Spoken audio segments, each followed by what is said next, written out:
Halo guys, suka nggak dengan film Indonesia? Sebenarnya Indonesia punya sejuta film yang juga nggak kalah seru, menarik, dan keren dibanding film luar negeri.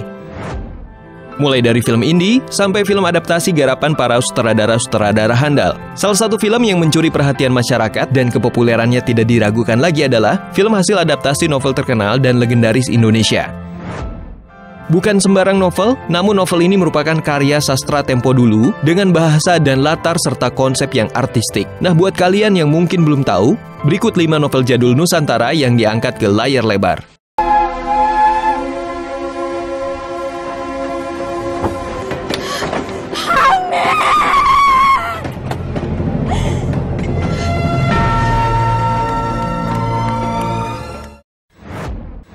Tenggelamnya kapal Van der Wijk.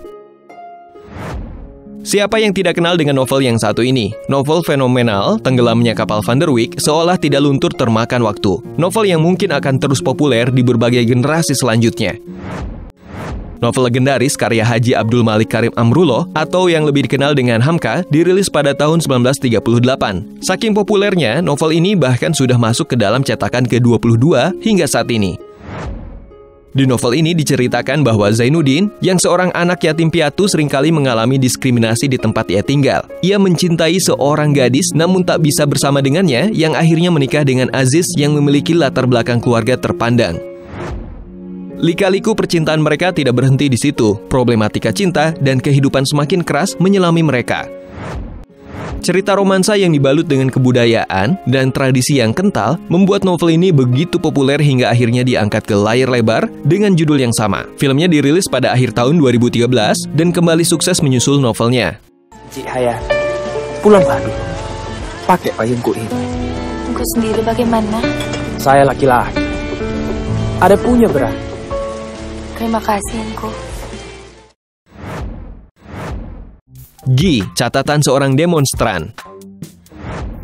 Gi, Catatan Seorang Demonstran merupakan novel dokumenter yang dibuat sendiri oleh Su Hok Gi, seorang aktivis keturunan Indonesia Cina. Novel ini dirilis dalam bentuk cerita dokumenter atau diari dari Su Hok Gi sendiri dan berhasil dirilis pada tahun 1983.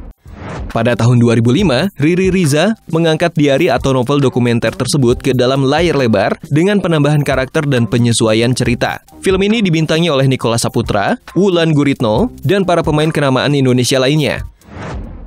Film ini mencatat kesuksesan yang luar biasa. Film berdurasi lebih dari 2 jam ini berhasil meraih berbagai penghargaan, mulai dari Piala Citra untuk kategori film bioskop terbaik hingga pemeran utama terbaik.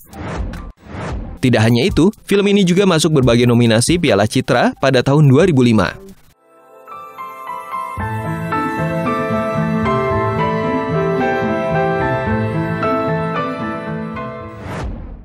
Ronggeng Dukuh Paruk. Ronggeng Dukuh Paruk adalah novel yang diterbitkan pertama kali pada tahun 1982. Novel legendaris ini dirilis dalam bentuk trilogi yang terdiri dari Catatan Buat Emak, Lintang Kemukus Dini Hari, dan Jantera Biang Lala. Novel ini syarat akan tradisi dan kebudayaan yang berharga. Cerita berpusat pada Serintil, seorang gadis yang sejak belia sudah dinobatkan sebagai ronggeng di Dukuh Parak. Di daerah ini, keberadaan ronggeng menjadi sangat penting dan krusial karena menyangkut kehidupan mereka. Konflik mulai terjadi ketika politik memporak-porandakan daerah ini. Para penduduk dianggap sebagai pengkhianat negara dan diperlakukan semena-mena kecuali ronggeng. Paras cantik membuatnya setidaknya terselamatkan dari siksaan yang kejam. Tetapi ternyata ia salah. Ia bahkan merasakan siksaan moral yang jauh lebih sulit sebagai seorang manusia dan wanita. Novel ini syarat akan makna yang sangat dalam hingga membuatnya diangkat menjadi sebuah film. Tidak hanya sekali tetapi beberapa kali diangkat ke layar lebar. Film terbaru adalah Sang Penari yang diperankan oleh Nyoman Oka Antara dan Prisya Nasution. Film berdurasi hampir 2 jam ini berhasil dirilis pada akhir tahun 2011 dan menjadi populer. Kesuksesan Sang Penari terbukti melalui beberapa penghargaan yang berhasil diraih, diantaranya Festival Film Indonesia dengan kategori gambar, director, aktor, dan aktris terbaik.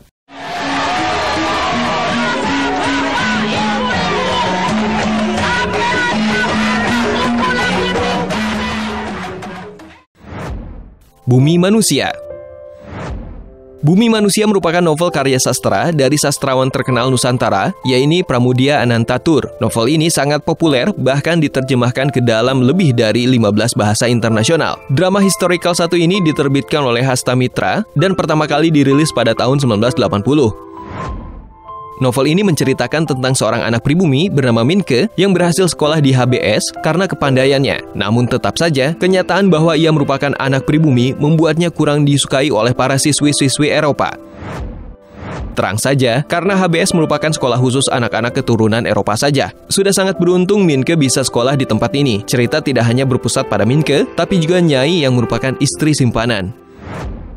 Ia tidak dianggap dan dihormati selayaknya manusia. Kenyataan ini membuatnya berusaha keras untuk belajar dan bisa diakui serta diperlakukan selayaknya manusia. Karya sastra yang berhasil menggambarkan bagaimana kehidupan di zaman pemerintahan kolonial Belanda ini membuatnya lebih dari layak untuk diangkat ke layar lebar. Hingga pada tahun 2019, melalui adaptasinya sebagai film Bumi Manusia yang disutradarai oleh Hanung sukses. Film ini recommended banget buat kamu yang sangat menyukai sastra atau penasaran dengan bagaimana sejarah pemerintahan Belanda dan kehidupan zaman itu. Ibu kok pribumi? Jowo. Aku gak gelem dadi Indo. Aku kepengen koyo mama. Pribumi. Di Bawah Lindungan Ka'bah. Satu lagi novel legendaris karya Hamka yang dirilis pada tahun 1938. Novel ini diterbitkan oleh Balai Pustaka dan sudah 2 kali diadaptasi ke dalam film. Pertama kali pada tahun 1977 dan kemudian yang paling terbaru adalah tahun 2011. Novel Di Bawah Lindungan Ka'bah bercerita tentang problematika kehidupan rakyat masa dahulu yang masih sangat mempertimbangkan status dan latar belakang. Karakter utama Hamid merupakan anak yatim yang diadopsi oleh keluarga Minang terpandang. Mereka jugalah yang menyekolahkan Hamid. Ia juga berteman akrab dengan anak mereka bernama Zainab karena dibesarkan bersama-sama. Beranjak dewasa, Hamid jatuh hati pada Zainab. Begitu juga sebaliknya. Namun saat itu, status dan latar belakang sangat diperhatikan. Sulit dan jadi tidak mungkin bagi Hamid untuk bisa meminang Zainab. Novel ini mengungkapkan kisah cinta dua sejoli, tersandung tradisi dan pandangan yang sulit untuk diubah. Problematika yang dengan sangat baik terbangun, dengan detail cerita yang menawan, membuat novel ini diangkat menjadi film. Film yang dirilis tahun 2011 merupakan yang paling baru, di mana menampilkan Herjunot Ali dan Laudia Cynthia Bella sebagai pemeran utama. Film berdurasi 2 jam ini sukses digandrungi oleh berbagai kalangan usia dan booming. Terima kasih, Kalami. Bagaimana kau tahu itu dari aku? Aku tahu. Itu dia 5 novel jadul Nusantara yang diangkat ke layar lebar yang cukup sukses. Terima kasih sudah menonton dan sampai jumpa lagi.